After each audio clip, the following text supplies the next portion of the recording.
Hello. By popular demand, shall we say, I've decided to have another look at one of my locos. Now, this one is a particular limited edition. It is Class A2 by Bachmann, 60532 Blue Peter. Now, what's special about this one is that it is in fact a limited edition. As you can see, this is in the apple green livery that she's currently carrying at the moment, which is being stored in for quite some time actually. I quite like this packaging actually. This is quite common with the Bachmann locos, where it's got this outer sleeve excuse me, with the block of ice inside. Now let's just have a quick look at the back of the box. Okay, the London and North Eastern Railway LNER A2/3 class locomotives were originally designed as a class of 30 modern express passenger engines by the then Chief Mechanical Engineer Edward Thompson. Following retirement of Thompson and his succession by A.H. Peppercorn, it was decided that the remaining 15 unconstructed A2/3 locomotives should be built to a modified design. Peppercorn oversaw the redesign work, and these later 15 locomotives became known as Peppercorn A2s. The first of the Peppercorn A2s, number 525 A.H. Peppercorn, was outshopped from Doncaster in December 1947 on the eve of nationalisation. The modernity of the design was immediately apparent. The first two of the class were turned out in LNER apple green livery, and this colour was also applied to the next 13 engines delivered between January and August 1948. Repainting in British Railways Brunswick green began the following year. Withdrawal occurred between 1962 and 1966. One locomotive, 60532 Blue Peter, has been preserved, which of course is this model. Now, just put that to one side and go back to the loco itself. Now, this is quite tricky to get hold of these days. You can get Blue Peter from Bachmann, but it's in the later BR green with the I think it's got the later crest on it. Anyway, I digress. Let's just get it out of the package. Now, I really like this kind of packaging. I feel it's very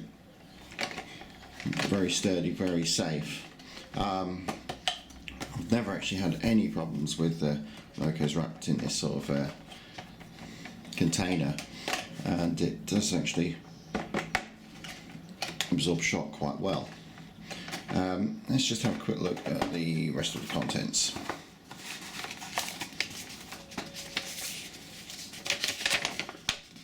Now we've got the servicing sheet. Nothing particularly interesting, just tells you how to fit the DCC chip and basic bit of maintenance here, as well as the complete breakdown of the locomotive, should it ever need repairing or work. And of course, the consumer guarantee. Brilliant. And finally, the certificate. This is number 94 of 504 actually. That's not too bad. Okay, and well, a bit more blurb on the locomotive. 60532 Blue Peter is the sole survivor of 15 Class A2 locomotives designed by Arthur H. Peppercorn of the London and North Eastern Railway. The locomotive was built at Doncaster Works and outshopped for the newly formed British Railways on the 25th of March 1948. Painted in the apple green livery of the old LNER, but numbered 60532 with British Railways on its tender sides. 60532 was withdrawn from service on the 31st of December 1966 and put into store. Blue Peter was then purchased for preservation in 1968 by Jeff Jury. The locomotive was restored to working order once more with the support of the children's BBC TV programme of the same name. During its period of mainline running, Blue Peter covered vast areas of the mainline network and private railways. In April 1998, the BBC devoted a full Blue Peter programme to the locomotive's journey from Edinburgh to London King's Cross to commemorate the 40th anniversary of the restoration. Now, what it doesn't mention is, of course, the slip it had coming out of Durham in 1994, where basically the locomotive primed and couldn't shut off the regulator, and it caused a catastrophic wheel spin, completely destroying the motion. Now, let's get this open, I suppose. I'll just slide this off. Now, you'll notice there's a little bag just in the top here.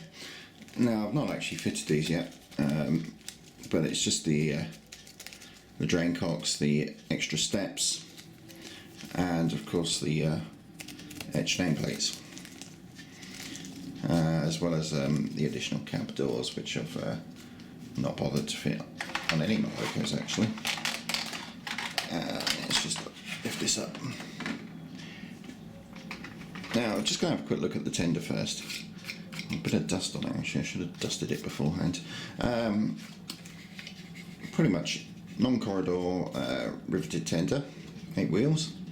You can see where they've got the detail for the water scoop on the bottom. Now, Tornado carried this livery, and it on its well, in its first few years, and it's actually gone back to this livery now as well. There's loads of it now. Now, the detail actually on the tender is really quite nice. The rivets do feel quite sort of well, they stick out quite a bit actually. They feel quite nice. It feels like the real surface wood. The sprung buffers and an NEM coupling pocket. And then you can see that on the top you've got the filler cap, and of course the front of the tender, which has got the coal and the various brake levers and the water scoop lever. Now, the A2s and the A1s, the peppercorn A2s and A1s weren't fit ever with corridor tenders, so this is pretty much an LNER non-corridor tender. And just put that back and onto the loco itself with the dust as well. Now, just looking at the front, we've got quite nice detail actually on this. Got the headlamps fitted, the painted boiler bands as well. Well, boiler bands, the braces here and everything. Now, Blue Peter is a double chimney locomotive as well. Now, one of the key differences with the A2s over the A1s was the size of the driving wheel. As the A2s were designed really for the lines north of Edinburgh going up to Aberdeen, where there's quite a few climbs and quite a few twists and turns, and the smaller driving wheels gave the extra torque needed to actually be able to manage those with the heavy express trains. Now, I believe that the A2s were actually clocked at least once or twice going over 100, but I think they would generally work at about 90 miles an hour.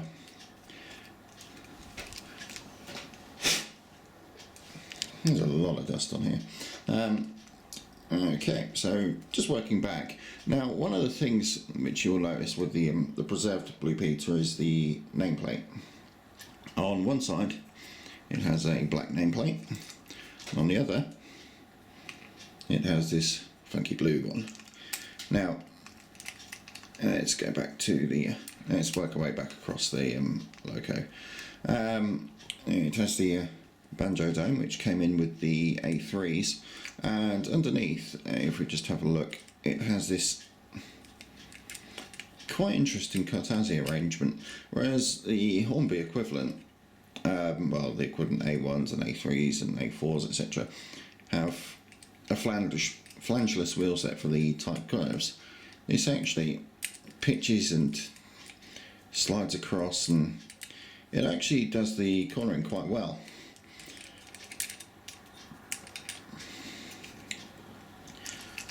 Let's just keep working back along the loco. Let's look on the top now. Unfortunately, the vents don't open. But now back into the cab. We actually have some quite nice detail in there. You can actually see. Well, those gauges haven't actually got any markings on them, but they're clearly painted white and everything to at least make it look somewhat authentic. You can see the AWS system, and of course they've picked out all of the detail with the pipe work, which is it's quite normal on these locos now, but it does help. Glazed windows, of course. Now, one of the things I noticed, especially about the Bachmann locos, is the running plate is actually die cast. It's actually metal, so it gives it really quite a lot of weight, which of course helps its pulling power. Now, some of the if you've got like a Bachmann Tornado or what have you, you will notice that the valve gear is actually very quite fine as well. And of course, if we just try and get close, I don't think it's going to pick it up, but also the builder's plates are really legible. They're actually quite nice. Now, the loco does have this. I think it's pretty typical of Bachmann now, at least until recently, for this drawbar arrangement where it just hooks over the little nub in the tender, which is quite good because it does give you some variation on how close you want the tender to be, whether you want it quite prototypically tight or a little bit looser so it can manage the tighter corners, especially if you're using set track. Now, unfortunately everything's packed away at the moment, so I can't get the rolling road out. I do have this DCC fitted, which has it's quite straightforward to actually get into it. The body just comes straight off and there's a socket inside. But that's pretty much all I've got to say about the loco. When I have had her running, she is a really good puller, and because of that weight of the running plate, it's really heavy and it gives quite a lot of traction. And of course the slightly smaller driving wheels than the A1 gives it, of course, that torque even in model form. Well, that's pretty much all I've got to say about this loco. Thank you very much for listening, and goodbye.